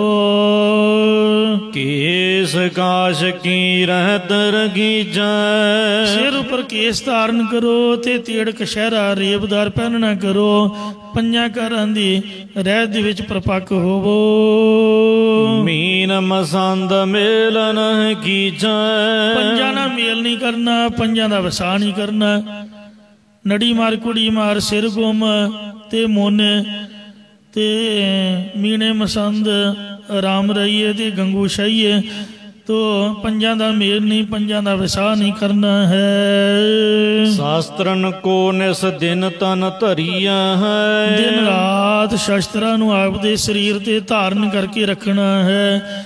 ਕਈ ਕਹਿੰਦੇ ਅਖੇ ਜੀ ਆ ਤੋਪਾਂ ਟੈਂਕ ਆ ਗਏ, ਅੱਜ ਕੱਲ੍ਹ ਪਿਸਤੌਲ ਆ ਗਏ ਤੇ ਕਿਰਪਾਨਾਂ ਦਾ ਕੀ ਫਾਇਦਾ। ਕਈ ਵਾਰ ਕੀ ਪਤਾ ਪਿਸਤੌਲ ਚੱਲੇ ਹੀ ਨਾ, ਸਲਾਬ ਸਲੂਬ ਦੇਵੇ 100 ਗੱਲਬਾਤ। ਜਾਂ ਜਦੋਂ ਕਦੇ ਕੋਈ ਐਮਰਜੈਂਸੀ ਪੈ ਜਿਹਨੂੰ ਕੁੱਤਾ ਪਊਗਾ ਤੇ ਪਿਸਤੌਲ, ਉੱਥੇ ਤਾਂ ਡੰਡਾ ਹੀ ਕੰਮ ਆਊਗਾ। ਤੋ ਇਉਂ ਜਿੱਥੇ ਕਿਰਪਾਨ ਨੇ ਕੰਮ ਦੇਣਾ ਉੱਥੇ ਕਿਰਪਾਨ ਨਹੀਂ ਦੇਣਾ ਹੈ। ਆ ਚਾਈਨਾ ਦੇ ਬਾਰਡਰ ਤੇ ਹਥਿਆਰ ਨਾ ਰੱਖਣ ਦੀ ਉਹਨਾਂ ਨੇ ਸਹੁੰ ਖਾਧੀ ਸੀ ਵੀ ਹਥਿਆਰ ਨਹੀਂ ਹੋਣਾ ਚਾਹੀਦਾ ਕਿਸੇ ਕੋਲ। ਉਹ ਡੰਡਿਆਂ ਨਾਲ ਹੀ ਭੜਕਾ ਗਏ ਚਾਈਨਾ ਵਾਲੇ। ਇੱਕ ਸਿੰਘ ਉਹ ਕਿਰਪਾਨ ਸੀਗੀ, ਉਹਦੀ ਪੋਸਟ ਬੜੀ ਵਾਇਰਲ ਹੋਈ ਸੀ, ਕਹਿੰਦੇ ਕਿਰਪਾਨ ਨਾ ਹੁੰਦੀ ਮੈਨੂੰ ਮਾਰ ਘੱਤਣਾ ਸੀ ਉਹਨਾਂ ਨੇ। ਪਤਾ ਨਹੀਂ ਕੀ ਉਹਨਾਂ ਦੇ ਹੱਥਾਂ ਵਿੱਚ ਸੀਗਾ। ਤੇ ਉਹ ਮੋਰਚਿਆਂ 'ਚ ਬੈਠੇ ਮੋਬਾਇਲ ਤੇ ਵੇਖੀ ਗਏ। ਉਹ ਲਾਈਟ ਅੱਖਾਂ ਦੇ ਪੈਣ ਤੋਂ ਅੱਗੋਂ ਬੰਦਾ ਉਹਦਾ ਦਿਖਦਾ ਨਹੀਂ ਗਾ, ਤੇ ਮੋਬਾਇਲ ਤੇ ਧਿਆਨ ਸੀਗਾ ਉਹ, ਜਾਂ ਉਹ ਹੀ ਗਾਫਲਤਾਈ ਦੇ ਵਿੱਚ ਬੈਠੇ ਰਹੇ। ਉਹ ਡੰਡਿਆਂ ਦੇ ਨਾਲ ਹੀ ਮਾਰ ਮੁਰ ਗਏ। ਕਹਿੰਦਾ ਮੇਰੇ ਕੋਲ ਕਿਰਪਾਨ ਸੀ ਮਹਾਰਾਜ ਦੀ, ਤੇ ਮੈਂ ਕਈਆਂ ਨੂੰ ਭੜਕਾ ਕੇ ਤੇ ਆਪ ਦਾ ਬਚਾਅ ਕੀਤਾ। ਕਿਉਂ ਕਿਰਪਾਨ ਆਪਣੀ ਜਗ੍ਹਾ ਤੇ ਹੈ, ਦੂਜੇ ਸ਼ਸਤਰ ਆਪਣੀ ਜਗ੍ਹਾ ਤੇ, ਦੂਜੇ ਵੀ ਰੱਖੋ, ਮੁਬਾਰਕ ਹੈ। ਪਰ ਕਿਰਪਾਨ ਦਾ ਤਾਂ ਕੋਈ ਲਾਇਸੈਂਸ ਵੀ ਨਹੀਂ ਹੈ। ਤੇ ਇਹ ਸਾਡਾ ਇੱਕ ਕਕਾਰ ਹੈ, ਮੈਂ ਤਾਂ ਕੈਨੇਡਾ ਅਮਰੀਕਾ ਵੀ ਲੈ ਗਿਆ ਨਾਲ ਹੀ, ਇੰਗਲੈਂਡ ਵੀ। ਇੰਨਾ ਕੁ ਸੀਗਾ, ਉਹ ਵੇਖ ਕੇ ਕਹਿਣਾ ਵੀ ਪਾਇਲਟ ਨੂੰ ਫੜਾ ਦਿਓ, ਉਹਦੇ ਕੱਪੜਾ ਜਿਹਾ ਲਪੇੜ ਕੇ ਪਾਇਲਟ ਨੂੰ ਫੜਾ ਦੇਣੀ, ਉਤਰ ਕੇ ਫਿਰ ਉਹਨੂੰ ਕਹਿਣਾ ਲਿਆ ਭਰਾ ਕਿਰਪਾਨ ਫੜਾ। ਤੇ ਇਸ ਵਾਸਤੇ ਇਹ ਤਾਂ ਮਹਾਰਾਜ ਦਾ ਸ਼ਸਤਰ ਹੈ। ਹੁਣ ਤਾਂ ਸਾਰੇ ਹੀ ਮੰਨਦੇ ਹਨ। ਅੰਗ ਅੰਗ ਮੈਨੂੰ ਘੇਰ ਲਿਆ, ਅੰਬੈਸੀ ਜਾਂਦੇ ਆ। ਮੈਂ ਕਿਹਾ ਜੀ ਹਾਂ ਦੱਸੋ। ਕਹਿੰਦੇ ਕਿਰਪਾਨ ਬਾਈ। ਮੈਂ ਕਿਹਾ ਇਹਦੇ 'ਚ ਕੀ ਕੋਈ ਗੁਨਾਹ, ਕੋਈ ਪਾਪ ਆ? ਕਹਿੰਦੇ ਲੋਕ ਡਰ ਗਏ, ਫੋਨ ਕੀਤਾ। ਮੈਂ ਕਿਹਾ ਉਹਨਾਂ ਨੂੰ ਪੁੱਛੋ ਕਿਉਂ ਡਰ ਗਏ, ਕਿਰਪਾਨ ਕੋਈ ਗੁਨਾਹ ਥੋੜੋ ਆ, ਇਹ ਨਾਈਫ ਨਹੀਂ ਆ, ਕੋਈ ਇਹਦੇ ਤੇ ਕੇਸ ਨਹੀਂ। ਉਹਨਾਂ ਨੂੰ ਸਮਝਾਇਆ, ਜੇਬ 'ਚੋਂ ਡੰਡੀ ਕੱਢ ਰੱਖਿਆ ਸੀ ਪੁਲਿਸ ਵਾਲਿਆਂ ਦਾ। ਗੌਰਮੈਂਟ ਨੇ ਬਕਾਇਦਾ ਲਿਖ ਕੇ ਦਿੱਤਾ, ਉਹਨਾਂ ਨੂੰ ਵੀ ਨਹੀਂ ਪਤਾ। ਮੈਂ ਕਿਹਾ ਵੇਖੋ ਤੁਹਾਡੇ ਅਫਸਰ ਦੇ ਸਾਈਨ ਨੇ ਨਾ, ਉਹਨਾਂ ਲਿਖਿਆ ਵੀ ਸਿੱਖਾਂ ਨੂੰ ਕਿਰਪਾਨ ਅਲਾਓ ਹੈ। ਕਹਿੰਦਾ ਸੌਰੀ ਪਰ ਥੱਲਿਓਂ ਦੀ ਕਰ ਲਓ। ਮੈਂ ਕਿਹਾ ਜੀ 7 ਵਜਨ, ਇੰਨੀ ਕੁ ਗੱਲ ਤਾਂ ਮੰਨ ਲੈਂਦੇ ਆ। ਤੇ ਇਸ ਵਾਸਤੇ ਇਹ ਤਾਂ ਦੇਸ਼ਾਂ ਪ੍ਰਦੇਸ਼ ਜਿੱਥੇ ਮਰਜ਼ੀ ਜਾਓ ਉੱਥੇ ਅਲਾਓ ਹੈ। ਕਿਰਪਾਨ ਜਿਹੜਾ ਹੈ ਗੁਰੂ ਜੀ ਦਾ ਸ਼ਾਸਤਰ ਹੈ, ਇਹ ਲਾਜ਼ਮੀ ਤੁਹਾਡੇ ਗਾਤਰੇ ਹੋਣਾ ਚਾਹੀਦਾ ਹੈ। ਫਤਿਹ ਗੁਰੂ ਜੀ ਕੀ ਸੋਇ ਉਚਰੀਆ ਹੈ। ਕਿਰਪਾਨ ਪਾ ਕੇ ਬੋਲੋ ਜੀ ਵਾਹਿਗੁਰੂ ਜੀ ਕਾ ਖਾਲਸਾ ਵਾਹਿਗੁਰੂ ਜੀ ਕੀ ਫਤਿਹ। ਮੈਂ ਸੁਣਿਆ ਵੀ ਅੱਜ ਕੋਈ ਇੰਨਾ ਉਹਨਾਂ ਦੇ ਉਤਸ਼ਾਹ ਆ, ਉਹ ਲਾਲ ਕਿਲੇ ਤੇ ਚੜ੍ਹ ਕੇ ਝੰਡਾ ਚੜਾਤਾ। ਤੇ ਇਸ ਵਾਸਤੇ ਇਹ ਮਹਾਰਾਜ ਦੀ ਬਖਸ਼ਿਸ਼ ਹੀ ਇਹੋ ਜਿਹੀ ਹੈ। ਸੁਣ ਕੇ ਕਮ ਦਿਲ ਹੋਏ ਉਚਾਰੀ। ਪਰ ਇਹ ਜਿਹੜਾ ਦਿਆਲ ਦਾਸ ਸੀਗਾ ਥੋੜਾ ਜਿਹਾ ਕਮਜ਼ੋਰ ਮਨ ਦਾ ਸੀਗਾ, ਕੰਮ ਦਿਲਾ ਸੀਗਾ। ਥੋੜੀ ਜਿਹੀ ਆਨੀ ਕਾਨੀ ਕੀਤੀ, ਮਹਾਰਾਜ ਤੋਂ ਪਾਸਾ ਜਿਹਾ ਵੱਟ ਗਿਆ। ਸਿੱਖੀ ਹਮੋ ਕਦੀਮੀ ਤਾਰੀ। ਕਹਿਣ ਲੱਗਾ ਜੀ ਕੰਮ ਦਿਲ ਹੋ ਗਏ, ਆਪਾਂ ਤਾਂ ਮੁੱਢ ਕਦੀਮਾਂ ਦੇ ਤੁਹਾਡੇ ਸਿੱਖਾਂ ਜੀ। ਵੇਖੋ ਸਾਡਾ ਦਾਦਾ ਪੜਦਾਦਾ ਭਾਈ ਭਗਤੂ ਜੀ ਕਿੱਡਾ ਪ੍ਰੇਮੀ ਗੁਰੂ ਮਹਾਰਾਜ ਜੀ ਦੇ ਘਰੋਂ ਹੀ ਵੇਖੋ ਆਇਆ। ਆਪਾਂ ਉਹਨਾਂ ਦੀ ਔਲਾਦ ਹਾਂ ਜੀ, ਆਪਦੇ ਸਿੱਖ ਹੋਣ 'ਚ ਕੋਈ ਸ਼ੰਕਾ ਹੀ ਨਹੀਂ ਹੈ। ਪਿਤਾ ਪਿਤਾਮਾ ਗੁਰ ਘਰ ਕੀਰੇ। ਸਾਡੇ ਪਿਓ ਦਾਦੇ ਗੁਰੂ ਘਰ ਦੇ ਸੇਵਕ ਰਹੇ ਹਨ। ਵੀ ਕਿਰਪਾਨ ਪਾਉਣ ਦੇ ਨਾਲ ਹੀ ਥੋੜ੍ਹਾ ਕੋਈ ਜ਼ਰੂਰੀ ਸਿੱਖ ਬਣ ਸਕਦੇ। ਜਿਸ ਤਰ੍ਹਾਂ ਹੁਣ ਆਪਾਂ ਵੀ ਕਹਿ ਹੀ ਦਿੰਦੇ ਹਾਂ ਵੀ ਆਪਾਂ ਕਿਹੜਾ ਘੱਟ ਆ ਬਈ। ਜਹ ਕੈ ਬਿਦਤੇ ਜਗਤ ਬੰਡੇਰੇ। ਜਿੱਥੇ ਕਿਤੇ ਸਾਡੇ ਵੱਡ ਵਡੇਰੇ ਜਗਤ ਦੇ ਵਿੱਚ ਪ੍ਰਗਟ ਹੋਏ ਹਨ। ਅਬ ਮੈਂ ਨਈ ਰੀਤ ਕਿਆ ਤਾਰਾਂ। ਹੁਣ ਮੈਂ ਨਵੀਂ ਮਰਜ਼ਾਦਾ ਕਿਰਪਾਨ ਵਾਲੀ ਕਿਵੇਂ ਧਾਰਨ ਕਰਾਂ ਜੀ। ਨਿਜ ਵੱਡਿਆਂ ਕੋ ਪੰਥ ਸੰਭਾਰਾਂ। ਮੈਂ ਆਪਣੇ ਵਡੇਰਿਆਂ ਦਾ ਪੰਥ ਸੰਭਾਲਾਂਗਾ। ਸਭ ਗੁਰ ਖੁਸ਼ੀ ਕਰਤ ਹੀ ਰਾਹੇ। ਸੋ ਸਾਰੇ ਗੁਰੂ ਸਾਹਿਬਾਨ ਨੇ ਸਾਡੇ ਉੱਪਰ ਖੁਸ਼ੀ ਕੀਤੀ ਹੈ। ਦਾਸ ਕਦੀਮੀ ਆਪਣੇ ਲਾਹੇ। ਸਾਨੂੰ ਆਪਣੇ ਕਦੀਮੀ ਸੇਵਕ ਜਾਣਦੇ ਹਨ। ਭਈ ਯਾਰ ਬਲ ਅਬੈ ਬਡੇਰੀ। ਹੁਣ ਉਮਰ ਬਹੁਤ ਵੱਡੀ ਹੋ ਗਈ ਹੈ। ਪਹੁਲ ਲੈਨ ਨ ਉਚਤਾ ਮੇਰੀ। ਪਾਹੁਲ ਲੈਣਾ ਮੇਰੇ ਵਾਸਤੇ ਉਚਿਤ ਨਹੀਂ ਹੈ, ਯੋਗ ਨਹੀਂ ਹੈ। ਉਮਰ ਮੇਰੀ ਵੱਡੀ ਹੋ ਗਈ ਹੈ। ਤੋ ਕੋਈ ਬੁਰੀ ਬਾਤ ਨਹੀਂ, ਵੱਡੀ ਉਮਰ ਦੇ ਵਿੱਚ ਵੀ ਗੁਰੂ ਸਾਹਿਬ ਬਖਸ਼ਿਸ਼ ਕਰ ਸਕਦੇ ਹਨ। ਇਹ ਤਾਂ ਮਹਾਰਾਜ ਦੀ ਦਾਤ ਹੈ। ਤੋ ਜੇ ਮਰੇ ਦੇ ਮੂੰਹ 'ਚ ਵੀ ਪਾ ਦੋ ਤਾਂ ਵੀ ਭਲਾ ਹੀ ਹੈ ਭਾਈ। ਜਿਉਂਦਿਆਂ ਦੇ ਮੁੱਖ 'ਚ ਪੈਣਾ ਚਾਹੀਦਾ ਹੈ। ਤੋ ਜਿੰਨਾ ਚਿਰ ਸਾਹ ਪ੍ਰਾਣ ਚੱਲਦੇ ਨੇ ਤੇ ਅੰਮ੍ਰਿਤ ਛਕਣ ਦੇ ਨਾਲ ਭਲਾ ਹੀ ਭਲਾ ਹੈ। ਸਿਰ ਮੁਖ ਤੇ ਕੈ ਪੁੰਨ ਸਮਝਾਇਓ। ਕਈਆਂ ਦੀ ਵਿਚਾਰ ਹੁੰਦੀ ਜੀ ਸਾਥੋਂ ਰਹਿਤ ਨਹੀਂ ਰੱਖੀ ਜਾਣੀ। ਮੇਰੀ ਤਾਂ ਇਹ ਗੁਰੂ ਘਰ ਦੀ ਸ਼ਰਧਾ ਹੈ ਵੀ ਰਹਿਤ ਬੰਦੇ ਨੇ ਨਹੀਂ ਰੱਖਣੀ। ਜਿਹਦਾ ਅੰਮ੍ਰਿਤ ਤੁਸੀਂ ਛਕੋਗੇ ਉਹਨੇ ਆਪ ਹੀ ਬਲ ਬਖਸ਼ ਦੇਣਾ ਹੈ। ਜਦ ਤੁਸੀਂ ਗਾਤਰੇ ਕਿਰਪਾਨ ਪਾਓਗੇ ਐਰਾ ਗੈਰਾ ਬੰਦਾ ਤੁਹਾਨੂੰ ਬੁਲਾਊਗਾ ਹੀ ਨਹੀਂ। ਪਿਆਲੇ ਦੇ ਯਾਰ ਆਪੇ ਪਾਸੇ ਹੋ ਜਾਣਗੇ ਵੀ ਇਹਦਾ ਸਿੰਘ ਸੱਜ ਗਿਆ। ਕੁਦਰਤ ਵੱਲੋਂ ਹੀ ਪਾਵਰਾਂ ਬਣ ਜਾਂਦੀਆਂ ਨੇ।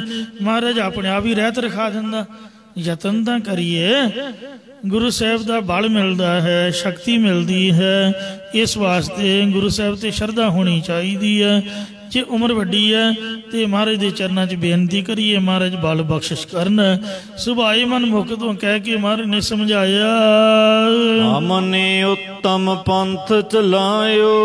ਅਸੀਂ ਭਾਈ ਇੱਕ ਉੱਤਮ ਪੰਥ ਚਲਾਇਆ ਹੈ।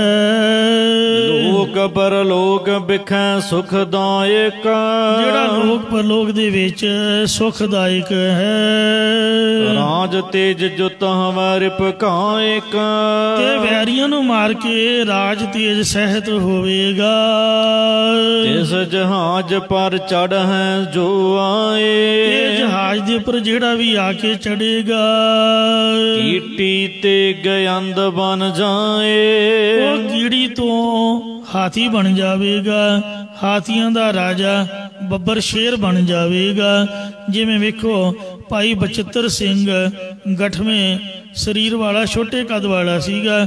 ਉਹਨੇ ਰਾਜਿਆਂ ਦੇ ਖੂਨੀ ਹਾਥੀ ਦਾ ਮੁਕਾਬਲਾ ਕਰਕੇ ਜਿਹੜੀ ਨਾਗਨੀ ਵਰਸ਼ੀ ਉਹਦੇ ਨਾਲ ਤਵੀਆਂ ਭੰਨ ਕੇ ਤੇ ਉਹਨੂੰ ਜ਼ਖਮੀ ਕੀਤਾ ਸੀ। ਫਿਰ ਭਾਈ ਉਦੇ ਸਿੰਘ ਨੇ ਉਹਦੀ ਸੁੰਡ ਵੱਢ ਕੇ ਤੇ ਉਹਨੂੰ ਪਿਛਾਂਹ ਨੂੰ ਤੋਰ ਦਿੱਤਾ। ਇਉਂ ਆਪ ਦੀਆਂ ਫੌਜਾਂ ਨੂੰ ਲਤਾੜਦਾ, ਚਿੰਗਾੜਦਾ ਸਤਲੁਜ ਦਰਿਆ 'ਚ ਡੁੱਬ ਕੇ ਮਰ ਗਿਆ ਸੀਗਾ। ਇਉਂ ਮਹਾਰਾਜ ਕਹਿੰਦੇ ਆਪਾਂ ਅੰਮ੍ਰਿਤ ਛਕਾ ਕੇ ਤੇ ਕੀੜੀਆਂ ਤੋਂ ਹਾਥੀਆਂ ਦਾ ਰਾਜਾ ਬਣਾਇਆ ਹੈ। ਜੇ ਸਿਆਲ ਸਮ ਸਭ ਤੇ ਡਰੈ, ਜਿਹੜੇ ਗਿੱਦੜ ਵਾਂਗ ਸਭ ਤੋਂ ਡਰਦੇ ਸਨ। ਬਨ ਸਿੰਘ ਸਿੰਘ ਨਾਮ ਜਤਾਰੈ, ਉਹ ਸ਼ੇਰ ਬਣ ਜਾਣਗੇ ਤੇ ਸਿੰਘ ਹੀ ਆਪਣਾ ਨਾਮ ਧਰਨਗੇ। ਸਿੰਘ ਨਾਮ ਹੁੰਦਾ ਵੀ ਸ਼ੇਰ ਦਾ ਹੈ। ਜਾਂ ਤੇ ਤੂੰ ਪੀ ਧਾਰਨ ਕਰੀਆ, ਇਸ ਲਈ ਤੂੰ ਵੀ ਅੰਮ੍ਰਿਤ ਧਾਰਨ ਕਰ। ਰੀਤ ਮਸੰਦੀ ਨਾਹਿਨ ਧਰੀਐ, ਮਸੰਦਾਂ ਵਾਲੀ ਰੀਤੀ ਨਾ ਧਾਰਨ ਕਰ। ਮਸੰਦ ਨਹੀਂ ਅੰਮ੍ਰਿਤ ਛਕਦੇ ਸਨ, ਉਹ ਮਹਾਰਾਜ ਨੂੰ ਨਿਆਣਾ ਸਮਝਦੇ ਸੀਗੇ। ਜਿਸ ਤਰ੍ਹਾਂ ਦੁਨੀ ਚੰਦ ਮਸੰਦ ਵੇਖੋ ਭੱਜ ਗਿਆ ਸੀਗਾ, ਲੱਤ ਟੁੱਟ ਗਈ ਸੀ ਉਹਦੀ, ਭੱਜਣ ਲੱਗਿਆ ਫਿਰ ਸੱਪ ਲੜ ਕੇ ਮਰ ਗਿਆ। ਮਹਾਰਾਜ ਕਹਿੰਦੇ ਵੀ ਮੌਤ ਨੇ ਤਾਂ ਘਰ ਵੀ ਨਹੀਂ ਛੱਡਣਾ। ਮੂਸਾ ਭੱਜਾ ਮੌਤ ਤੋਂ, ਤੇ ਅੱਗੇ ਮੌਤ ਖੜੀ। ਮੂਸਾ ਨਾਮ ਹੈ ਚੂਹੇ ਦਾ, ਮੌਤ ਤਾਂ ਫਿਰ ਵੀ ਆ ਹੀ ਜਾਣੀ ਹੈ। ਜੇ ਰੋਡੇ 'ਚ ਵੜ ਗਿਆ ਤੇ ਸੱਪ ਖਾ ਜਾਊਗਾ। ਤੇ ਇਸ ਵਾਸਤੇ ਸੱਪ ਨੇ ਡੰਗ ਮਾਰਤਾ ਸੀਗਾ ਚੂਹੇ ਦੀ ਤਰ੍ਹਾਂ, ਤੇ ਬੁਰੀ ਮੌਤੇ ਮਰਿਆ।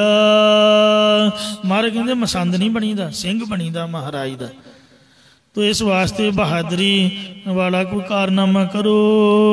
ਸੋਨ ਪੁਨ ਬਚਨ ਹਟਾਵਨ ਕੀਨਾ, ਇਹਦੀ ਉਮਰ ਜ਼ਿਆਦੀ ਹੋਊਗੀ, ਮਹਾਰਾਜ ਦੀ ਛੋਟੀ ਹੋਊਗੀ। ਆਪ ਨੂੰ ਵੈਸੇ ਵੀ ਵੱਡਾ ਮੰਨਦਾ ਹੋਊਗਾ। ਇਹਦੇ ਮਨ ਦੇ ਖਿਆਲਾਤ, ਉਹਨੇ ਦੁਬਾਰਾ ਗੁਰੂ ਮਹਾਰਾਜ ਦਾ ਬਚਨ ਸੁਣ ਕੇ ਫਿਰ ਵੀ ਨਾ ਮੰਨਿਆ। ਗੁਰੂ ਬਾਕ ਪਰ ਨਾਹਿਨ ਪਤੀਨਾ, ਗੁਰੂ ਸਾਹਿਬਾਂ ਦੇ ਬਚਨਾਂ ਤੇ ਭਰੋਸਾ ਨਾ ਕੀਤਾ। ਅਬ ਤੋ ਕਿਰਪਾ ਕਰੋ ਰਹਿ ਐਸੇ, ਲਗਾ ਜੀ ਹੁਣ ਤਾਂ ਇੰਝ ਹੀ ਕਿਰਪਾ ਕਰੋ ਜੀ, ਮੈਂ ਤਾਂ ਇਸ ਤਰ੍ਹਾਂ ਹੀ ਰਹਾਂਗਾ। ਪਿਤਾ ਪਿਤਾਮਾ ਹਮਾਰੇ ਜੈਸੇ, ਜਿਵੇਂ ਸਾਡੇ ਪਿਓ ਤੇ ਦਾਦੇ ਰਹਿੰਦੇ ਆਏ ਹਨ। ਕਈ ਕਹਿੰਦੇ ਗੁਰੂ ਨਾਨਕ ਨੇ ਕਿਹੜਾ ਅੰਮ੍ਰਿਤ ਛਕਿਆ ਸੀਗਾ। ਅਖੇ ਆਪਾਂ ਤਾਂ ਗੁਰੂ ਨਾਨਕ ਸਾਹਿਬ ਦੇ ਸਿੱਖ ਹਾਂ। ਸਿੱਖ ਤਾਂ ਹੋ, ਅਸੀਂ ਮੱਥਾ ਟੇਕਦੇ ਹਾਂ ਤੇ ਪਰ ਮਹਾਰਾਜ ਗੁਰੂ ਗੋਬਿੰਦ ਸਿੰਘ ਵੀ ਤਾਂ ਉਹਨਾਂ ਦੀ ਜੋਤ ਨੇ। ਫਰਕ ਨਹੀਂ ਸਮਝਣਾ ਚਾਹੀਦਾ। ਹਾਂ, ਆਪਦੀ ਗਲਤੀ ਮੰਨੀ ਹੈ ਵੀ ਸਾਡਾ ਮਨ ਨਹੀਂ ਮੰਨਦਾ, ਪਰ ਇਸ ਤਰ੍ਹਾਂ ਦੇ ਬਚਨ ਨਹੀਂ ਹੋਣੇ ਚਾਹੀਦੇ। ਸੁਣ ਕਰ ਗੁਰ ਸਰਾਪ ਤਬਦੀਨਾ, ਸੁਣ ਕੇ ਗੁਰੂ ਮਹਾਰਾਜ ਸੱਚੇ ਪਾਤਸ਼ਾਹ ਜੀ ਨੇ ਬਚਨ ਕਰਤਾ ਬੜਾ ਸਖਤ। ਬਾਰ ਬਾਰ ਬਚ ਬਾਰਨ ਕੀਨਾ, ਬਾਰ ਬਾਰ ਮਹਾਰਾਜ ਦੇ ਬਚਨਾਂ ਨੂੰ ਮੋੜਿਆ। ਹਮ ਤੇ ਨਹਿ ਪਾਹੁਲ ਤੈ ਲਾਈ, ਸੋ ਸੱਚੇ ਪਾਤਸ਼ਾਹ ਜੀ ਕਹਿੰਦੇ ਤੂੰ ਸਾਥੋਂ ਅੰਮ੍ਰਿਤ ਨਹੀਂ ਲਿਆ। ਅਪਰ ਬੁੱਧ ਹਠ ਤੇ ਧਿੜਕਾਈ, ਜਿਹਦੇ ਨਾਲ ਹੋਰ ਬੁੱਧੀ ਧਾਰਨ ਕੀਤੀ ਹੈ। ਮਿਲਹਿ ਨੀਮ ਜਪੈ ਹਮਾਰੇ, ਸੋ ਜਿਸ ਵਕਤ ਤੂੰ ਨੀਵਾਂ ਹੋ ਕੇ ਸਾਨੂੰ ਮਿਲੇਗਾ, ਤਿਨ ਕੇ ਕਰ ਹੈ ਅੰਗੀਕਾਰੇ, ਜਦੋਂ ਨੀਵਾਂ ਹੋ ਕੇ ਮਿਲੇਗਾ ਤਾਂ ਤੇਰਾ ਅਸੀਂ ਕੁਛ ਅੰਗੀਕਾਰ ਕਰਾਂਗੇ। ਸੁਣ ਕਰ ਦਿਆਲ ਦਾਸ ਭਾਮੋਨ, ਇਹ ਸੁਣ ਕੇ ਦਿਆਲ ਦਾਸ ਚੁੱਪ ਰਿਹਾ। ਕੀਤਕ ਚਿਰ ਮੈਂ ਗਮਨਿਓ ਪੌਨ, ਕੁਝ ਚਿਰ ਬਾਅਦ ਆਪਦੇ ਘਰ ਨੂੰ ਚਲਾ ਗਿਆ। ਪਛਤਾਪ ਕਰਤ ਚਲ ਗਇਓ, ਪਛਤਾਵਾ ਕਰਦਾ ਹੋਇਆ ਹੀ ਚਲਾ ਗਿਆ। ਗੁਰ ਕੇ ਸੰਗ ਬਿਰਸ ਬਹੁ ਭਇਓ, ਕਿਉਂ ਸਾਧ ਸੰਗਤ ਜੀਓ ਭਾਈ ਦਿਆਲ ਦਾਸ ਦੀ ਬੇਰਸੀ ਹੋ ਗਈ ਗੁਰੂ ਜੀ ਮਹਾਰਾਜ ਦੇ ਨਾਲ, ਕਿਉਂਕਿ ਮਹਾਰਾਜ ਦਾ ਬਚਨ ਨਹੀਂ ਮੰਨਿਆ ਗਿਆ। ਤੋ ਅੱਗੇ ਜਿਵੇਂ ਪ੍ਰਸੰਗ ਆਏਗਾ ਆਪ ਸਰਵਣ ਕਰਿਓ। ਭੁੱਲਾਂ ਚੁੱਕਾ ਖਿਮਾ ਕਰਨੀਆਂ ਜੀ। ਅੱਗੇ ਤੋਂ ਸਮਤ ਬਖਸ਼ਣੀ। ਪਛਤਾਪ ਕਰਤ ਜਲ ਗਇਓ, ਗੁਰ ਕੇ ਸੰਗ ਬੇਰਸ ਬਹੁ ਭਇਓ। ਵਾਹਿਗੁਰੂ ਜੀ ਕਾ ਖਾਲਸਾ, ਵਾਹਿਗੁਰੂ ਜੀ ਕੀ ਫਤਿਹ।